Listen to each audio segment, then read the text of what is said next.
বিশুদ্ধ আকীদা না হইলে, হস্তজন না হইলে সে তো মোহাম্মদ মারফতটা ধারণ করতে পারবে না। এটা আমরা বলি যে যত বড় বড় বড় পীর সাহেব, খাজা সাহেব বা মুজাদ্দিদ আল-সুন্নাতুল্লাহ, বাহাউদ্দিন বুখারী তরিকার ইমাম, আরো যারা অনেক বড় রিয়ালটা তো আসছেন অনেক, তো ওনাদের তো অনেক মুরিদ ছিল। তো কতজন ইয়া করলো, কতজনের মাধ্যম দিয়ে সিলসিলা জারি হইল,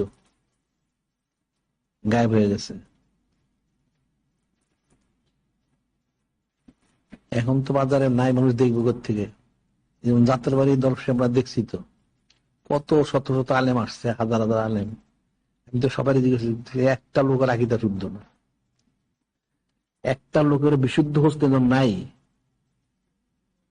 হ্যাঁ, না বিশুদ্ধ আকীদা ছিল না, আমি দেখছি তো।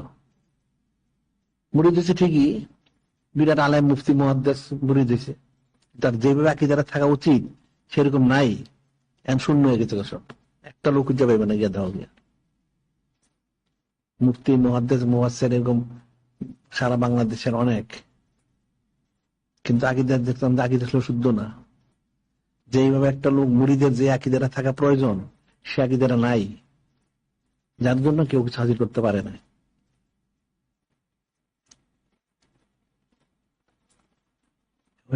বিনা সুচারে কিলোকালে মেনে নিতে হবে, ইউমিনুনা বিল গায়ব, অদৃশ্য বিশ্ব স্থাপন করতে হবে। সরাবটা ডুবাই দাও যায় না অবস্থা, সরমধ্যে তাহলে মানতে হবে। যদি কেমনে করবো, কি করবো, তা আর হবে না।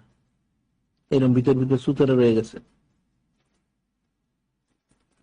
বিরাট ওয়াজ করে আসছে, কিন্তু আসলে তার ভিতরে তো আসলে মূল নাই, সব রশ্মি, মুফতি, মুহাদ্দিস, মুফাসসির অনেক কিছু।